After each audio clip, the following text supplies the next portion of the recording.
An entire world is ready for you to start your career teaching the path to wellness. Mastering the science of mindfulness.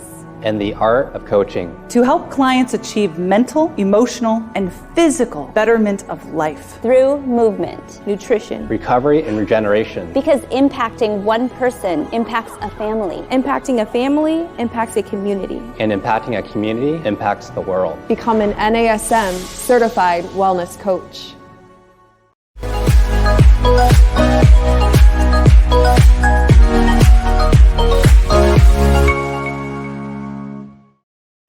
Hello, everyone. Welcome to another episode of Random Fit. I am Wendy Batts here with my friend and colleague, Mr. Ken Miller. Ken, how are you? I'm awesome, Wendy. Always good to hang out with you. Yeah. Well, I'm excited about today because we're bringing it back to the basics. And we're going to talk about the 7 fundamental movement patterns, which in my opinion, if you don't know the different movements that are basic in everyday activities, it's really hard to think about going to the gym and doing exercises that are going to benefit you long term.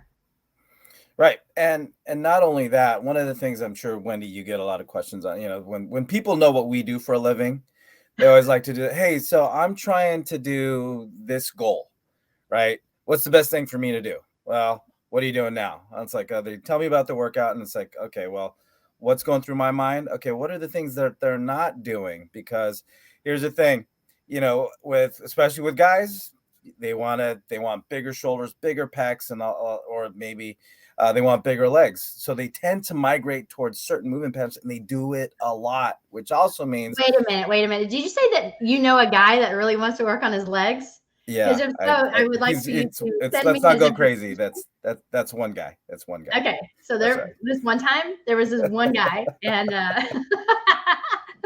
I'm telling you guys, you really need to work more than just your chest. It should be a very well-rounded program. And that's one of the reasons I'm excited about the 7 fundamental movement patterns, because it is all inclusive. That includes all major muscle groups. And it's something that is going to help you with every activity that you do every single day of your life, every day. Every day. You want to, and a term that, we've used quite a bit in other podcasts is movement library. Right? We want to have as vast a library as we can create when it comes to movement, because here's the thing, the phrase, you don't use it, you lose it, that happens with movement. So when we deny ourselves different movement patterns like twisting, which we'll go over, guess what you're not going to be good at? Twisting, rotating. We'll discuss some real life applications on why you need to pay attention to not just movement, but also the types of movement that you do. But it also helps with, if we, Wendy, you and I both know, a lot of people want to, especially as we're coming into the summer months, some people want to lose some fat, or they want to look better for the beach. Well, what does it take to do that? Well, you need better muscle tone, and you want to spend some calories when it comes to your workout. Well, what helps you spend more calories than doing new movement? So hopefully our listeners here will actually come away with some things that they can do to help spice up their workouts, not just shore up the deficiencies and how they're moving, but also hopefully give you some ideas on how to move better to spend more calories. And I think it's important when we talk about movement patterns, it's a little bit different than just exercises, because there's a difference between movement and exercises in all reality. I mean, I guess you could look at it as every movement is an exercise, or it should be looked upon that way. However, when people go to the gym, they look around, they have no plan, they have no idea what they're going to do. Right. And it's like, you know what? It's Monday. It's going to be National Chest Day. I'm going to go to the bench, work on chest, because that's what everybody else is doing. And when you think about the fundamental movement patterns, number one, what is one of them? It is going to be a push. So Ken, take us through the push. Push. You take something from near and then you push it far. There you go. What's next? All right. You're basically taking your, whether you're moving your body or taking an implement like a dumbbell or a barbell, and you're just basically distancing yourself. And this is where, in talking about pushing, and actually it's funny, I had this conversation the other day, is like there's a difference between pushing and pressing. Pushing means something more along horizontal plane. So if it's at shoulder level, I'm pushing it away from me. So that's whether that's me pushing dumbbells away from me if I'm laying on a bench, or if I'm prone or face down on the ground and I'm pushing my body away from the floor. I'm pushing something away from me versus a press, which can also be another movement pattern, which would be something you're pushing away from you, but more from a vertical standpoint. So difference in movement, muscle recruitment, but also a difference in direction of movement when you're talking about the difference between pushing, which is traditionally more horizontal, or pressing, which is more vertical or overhead. But pushing is you're just creating distance between the core of your body and your hands. And I think it's important is as we go along and we're talking about these, and some people say there's only 5 core ones and some people will say 6, but we're looking at really, to me, 7 of them.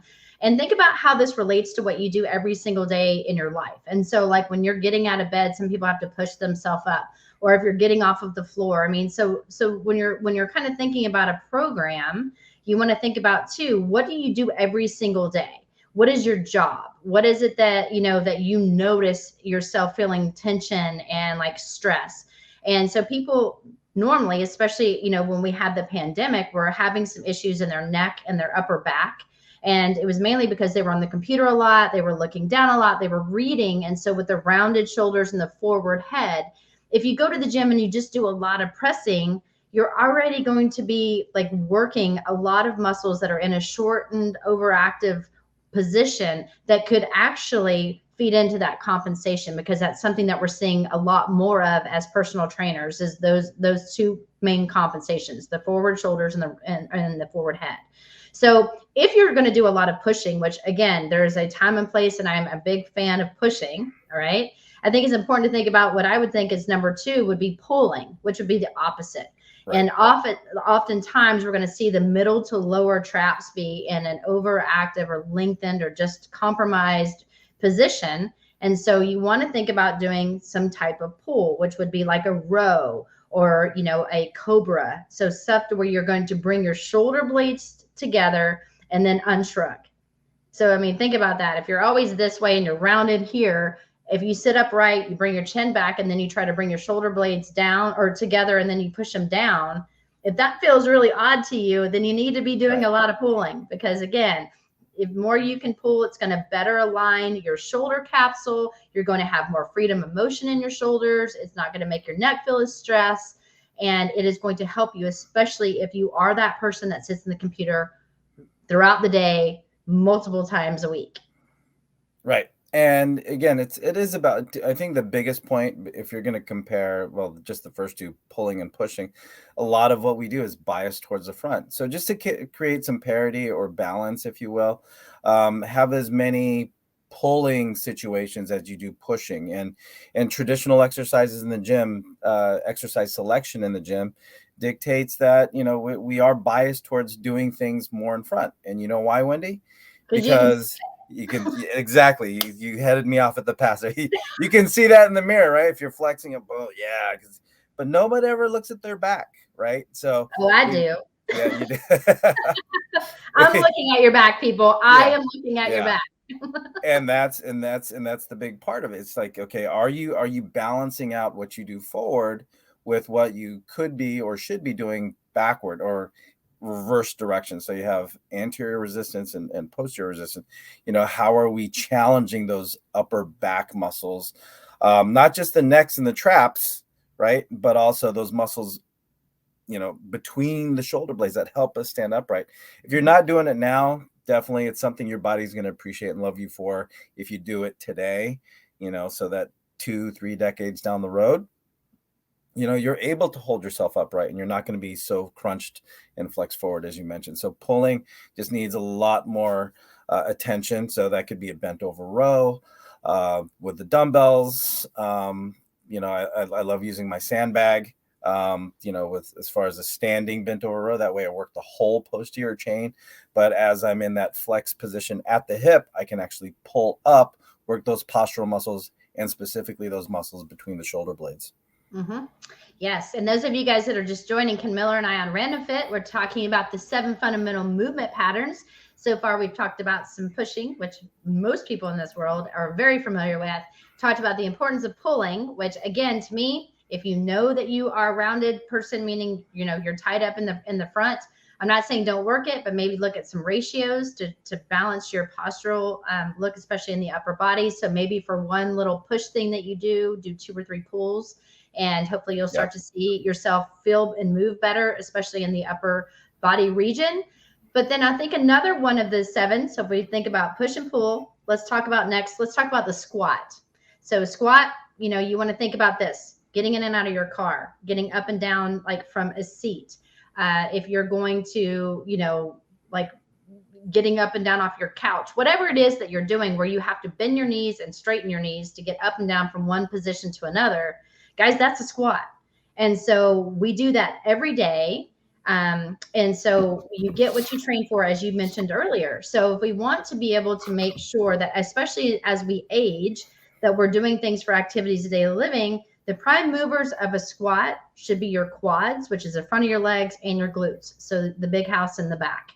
And you want to make sure that we work those primary muscles because they're extremely important in everything that we do.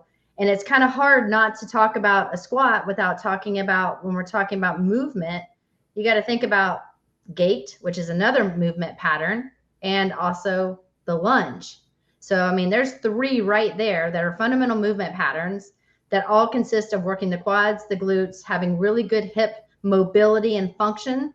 Plus, if you reach down to grab a piece of paper, if I'm left-handed, I'm going to reach forward. I'm going to grab the paper with my left hand, and that's a lunge. It's a lunge with a reach. If I go and I'm trying to get up off the ground, I have to go into a squat, then I sit down. And when I get up, most people have to get into a lunge type position in order to stand. And then guess what? A lunge is, it's actually walking, but not as exaggerated. All super. Right. And you need, again, you need to expand your library, and having different variations of the same thing. So if you think about a lunge being basically, it's just an offset squat, right? So if we're squatting, the traditional squat, as we might look at it, is just those 2 feet about hip to shoulder width apart, and those feet are going to be even. Toes and heels are kind of parallel with each other, but with being hip shoulder width apart, and you're just descending those hips. And to descend the hips, you need to flex the hip, you need to flex the knees, and you have to flex the ankles. So to get a good squat, and you and I, Wendy, have talked about this in podcasts past, to where, even though we're looking at the hip and the knee, one of the underrepresented joints in the whole squatting motion is the ankles, right? So to have a really good squat, for all the things you mentioned, Wendy, getting in and out of the car, we go to the bathroom every day, hopefully, and you need a squat down there. I remember, you and I both use the overhead squat as an assessment, right? Mm-hmm. Training one of my clients, having her just do 8, she did 8 squats because of this overhead squat assessment, because I saw everything I needed to see within 8 squats, right? She calls me the next day. Actually, she texted me the next day. She's like, "What did we do yesterday? Because I can't walk up my stairs. I am sore." And she just did 8 squats for the assessment, and which means she was weak. She doesn't do 8 squats in her normal day. So I had her do something above and beyond what her usual capacity is for work, or what her day demands of her. So having her do these squats, she was sore. She was sore in the hips. She was sore in the quads. She was sore in her everything from the belly button down. She was saying that she was sore. So I'm sorry to laugh, but I have to tell you this story because I had this actually happen to me. Same thing. I had a client that had been sedentary for many years, but she did not have any joint issues, joint pain. She wanted to get back to running. And I'm like, okay, today's your day. We're going to do an assessment. And I did the same thing. I did an overhead squat, and I only had her do 5 squats in each direction. Again, just so I could see what she was doing. That's usually protocol for those of you guys that don't know a little bit about the NASM assessments, is we look at you in 3 different directions and we just kind of see how you move. And at that point, she again texted me and said, "I had to call my husband in because I went to the bathroom and I couldn't get off the toilet. I am so miserably sore. What am I going to do?" And I'm like, "Oh, girl, you need, foam roll and do all this stuff else." And she's like, "Well, I had to call him to get me up." So, again, it just shows that when we don't use certain muscles, especially these are big muscles, guys, squatting is extremely important because we use it every single day. And especially as a female, we do have to sit and stand more so than our male counterparts. And so, you want to think, because as we age, again, we start losing stuff. So squatting is really important. Your lunges, because you've been down, and I hear people say, and Ken, we were going to talk about why this is important with lunges. That's an activity of daily living. And so unfortunately, I've had clients come to me and say, my doctor said, no more lunges, no more lunges. And again, I can't override a doctor's prescription. So what I did was I dropped something down on the floor and I asked her to pick it up for me. Didn't have her lunge. I just had her pick something up. However, she's lunging. And so I just said to her, listen, we're not going to do lunges that are going to hurt you. We're going to do lunges that are just going to allow you to be able to pick up that piece of paper. So I'm not going against a doctor. However, we are going to work on some of these muscles to make sure the movement that you need to do in life is going to be something that you're going to be able to do successfully without falling. Because if we don't incorporate this in your training, as you mentioned, we're going to end up having problems later on down the road. And so that is how I got out of it. But Ken, if somebody comes to you and says, when I lunge, I have pain in my knee, what do you do and what do you say? Well, I'll say, show me. Show what do you do? So what aggravates you? What causes this, pain or discomfort? Again, we're there to work with discomfort more than we are pain. If there's a painful situation, then that's where you want to refer out. Show me what you're talking about, right? And I go, is this what you do all the time, right? And how much weight are you using, or is there something in your hand? What kind of situations are you in when you're in this position? So basically, I want to recreate what it is that's bothering them, and then that'll put context to why they may be in this discomfort, or they may be seeking some help, as far as getting stronger. But I'll say, hey, the hip and the foot and ankle, they're multi-dimensional, multi-planar joints. And if they aren't moving well, then that means other areas have to work that much harder. So let's see what we can do to liberate movement and create that range of motion and stability you need to be in that position. So if it's like, I like to garden. Well, what do you got to do when you garden? You got to get on your knees. You got to, maybe if you have that little stool you sit on, okay, what kind of strategies can we incorporate to get you into that squatted position, or get you in and out of that position that you need to do for whether it's recreation or for work. But that example you brought up, Wendy, you just drop something. Hey, pick it up. I've used that a million times. Pick that up. You said no squatting or no lunging. How are you going to pick that up? Hey, if you're going to put on your sock, right, or your shoe, how are you doing it? Right. So you got to get there somehow.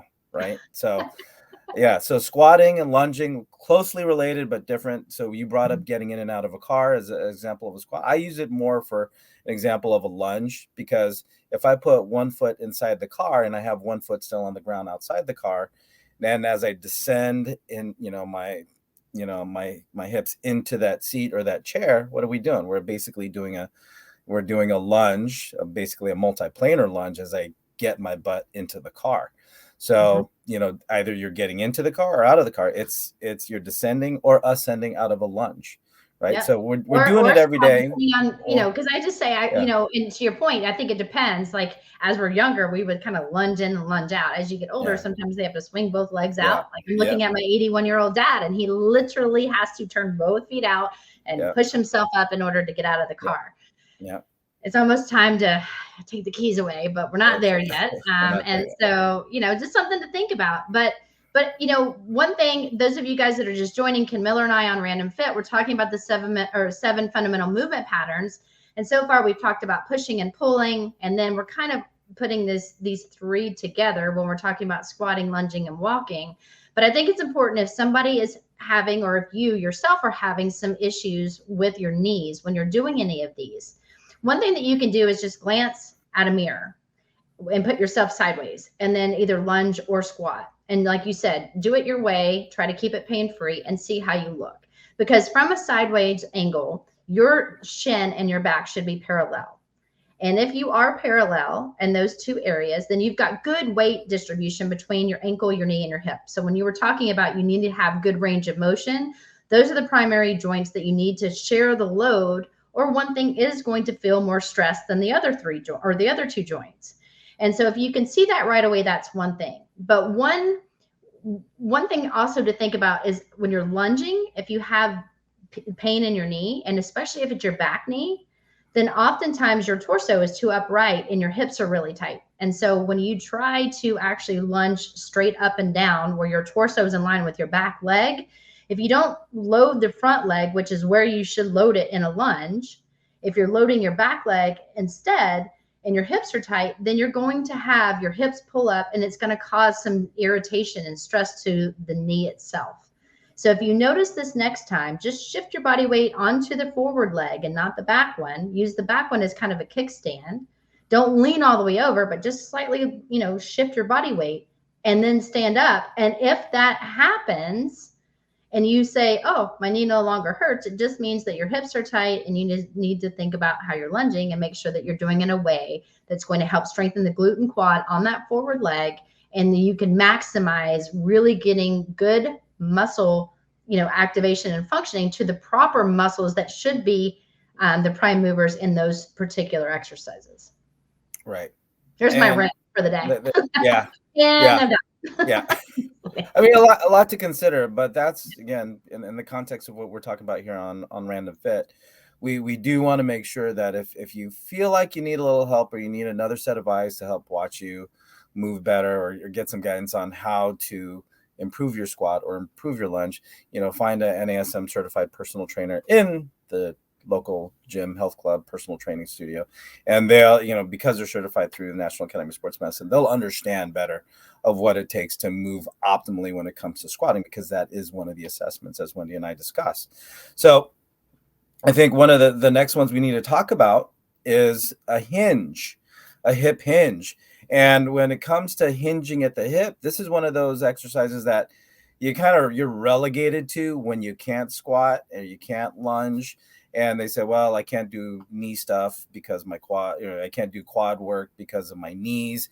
So now in this example that I'm giving you right now, it's like, it winds up being one of those default exercises. If I can't do this, I'll just go ahead and do some, straight leg deadlifts. I'll do more hinge work than I will do squat work, but it needs to be done in addition to, or a complement to, squat and lunge work, because it hits the hips in a different way, right? So when we're talking about, hinging motions, here we're typically talking about, a nice neutral spine. So from hip to shoulder, the spine's nice and neutral, tall and straight, if you will, for lack of a better word.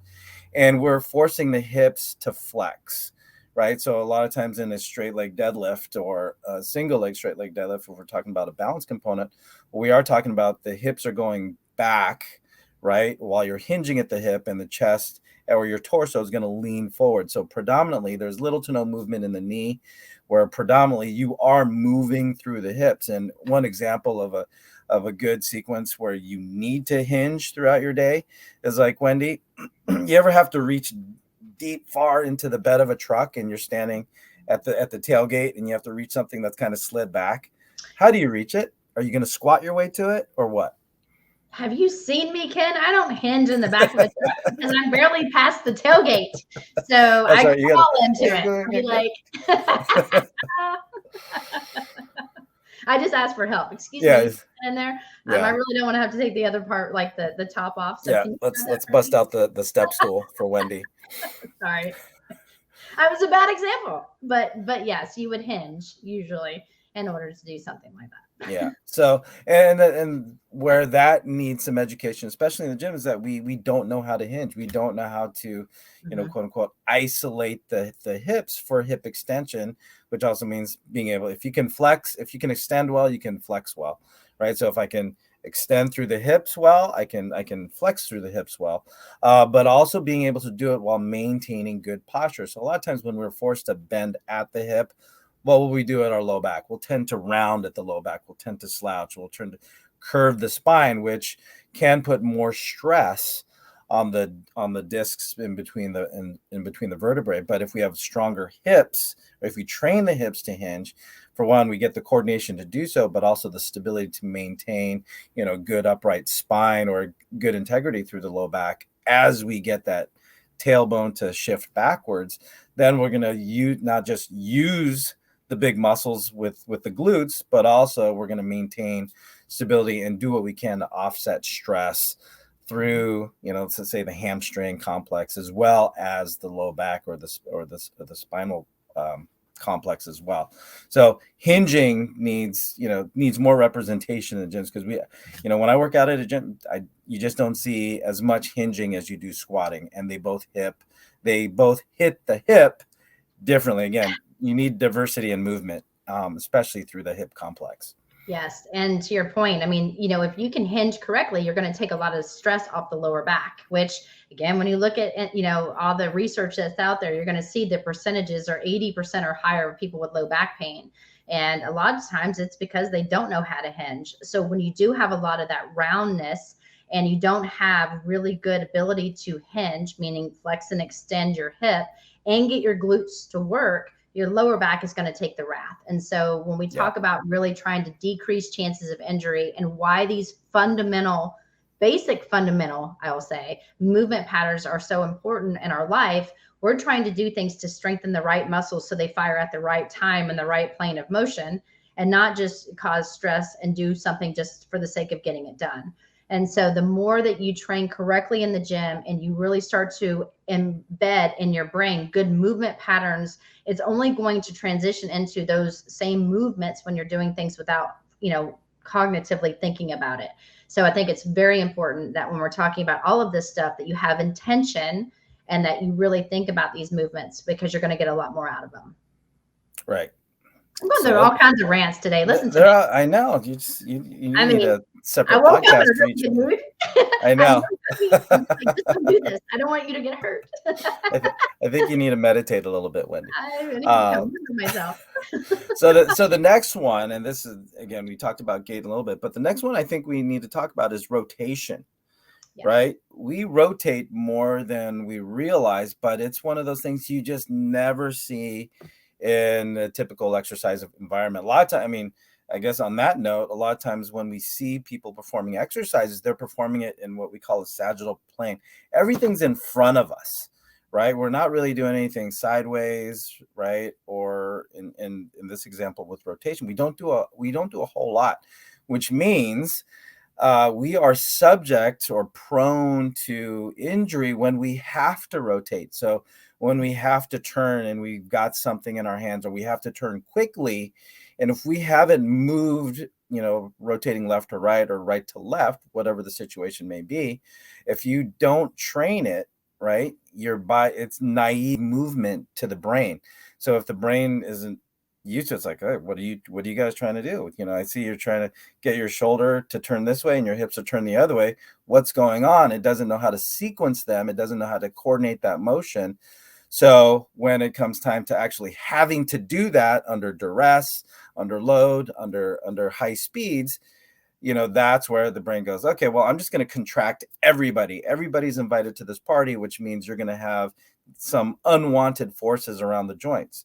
So to help offset that and prepare you for real life, or when I have to pick up something that's down by my right foot and put it over my left shoulder, I need to train rotation. We're not just talking about doing trunk twists on the floor or rotational crunches. We're talking about actually lifting and moving things and pressing things and pulling things from a more, what we'll call a diagonal angle to help you create that rotation. Yes. And as you mentioned, if you look at research, or if you just want to listen to our podcast, because we'll feed you with these little, tidbits here and there, most injuries occur when you're decelerating, meaning lowering your body towards the ground while rotating. And one of our master instructors literally said this when he was teaching one of the times in his classes, that he knew of someone that really just liked to train forward and back. He had offered suggestions. It wasn't his client, but, they came to the gym and they had this knee brace thing going on. They had surgery done, and he asked what happened, and they were walking out their door. They forgot their keys. So they turned around to go back in to grab the keys and blew out their knee. And so when we Right. talk about, like, thinking about things for activities of daily living, guys, we forget something, we turn around and have to go back and grab it. Or, like if you have kids, which I do, I have a kid, I have him in his car seat, and all of a sudden he drops something and I'm at a stoplight, but I'm in the driver's seat. I may have to reach back to grab something to give it to him. There are things that happen in life in these different directions. And so we want to move differently. We want to train differently. And so when we talk about these fundamental movement patterns, you want to think about all of these as a whole. And to your point, Ken, twisting or rotating, whatever you want to call it, that's going to wrap up our 7. And I think if you look at its entirety or go back and listen to all 7, and I'll relist them here in a second, make sure when you go to the gym, you're doing all of them. Are you hinging? Hinge is one of them. Are you squatting? Squatting's another one. Are you lunging? Are you walking with your, feet correctly, pushing off your big toe, getting good range of motion in your hip? That was another one. Are you pushing? Are you pulling? And then the last one would be, what am I missing? Rotation. And rotation. Yeah. The last one we're talking about. And so 7, yeah. There's all 7. And so, to me, kind of that's my key takeaway is really try every single time you go into the gym to add one of those functional things and one of those basic movement patterns to what you're doing at the gym, to switch it up and to make sure that you're training for things that you're going to use in everyday life. Right. And that's what it comes down to is, okay, and when we look at gyms and our workouts, not only do we do that to try to look better, but, we need, more importantly, to do what we can to help us move better and feel better. So if you have a comprehensive plan, again, it doesn't have, no one ever has the perfect plan, but if you look at what you have, then you can evaluate what you don't have. So when you look at your 7, as Wendy's just listed them off, think of what's missing, right? And then think, okay, well, how can I implement this into my plan so that you don't have to do it every workout. Again, if you're working out 3 days a week, an hour workout, just if you had it one more time a week, that's more than what you had before. So putting these 7 together and trying to manipulate things to where, okay, I rotated in my crunch. Perfect. Check that box. Right. But it's a way of kind of just, again, shoring up any kind of deficiency you might have in your movement patterns. And, we'll all be better for it because you'll feel better. You'll probably move more often, as well as move more weight, probably move faster with better integrity. Again, strong muscles without excess stress on the joints is the name of the game. And that's what's going to keep you playing longer, whatever it is that you do. And most of these, I mean, when you're looking at them too, and if you really think about what's all involved, there's multiple muscles involved. And so you're not just training one, you're usually training things as a complex, you're training things as a whole. So again, think about movement versus exercise and just make your exercise more movement related, and you're going to end up having a really good outcome.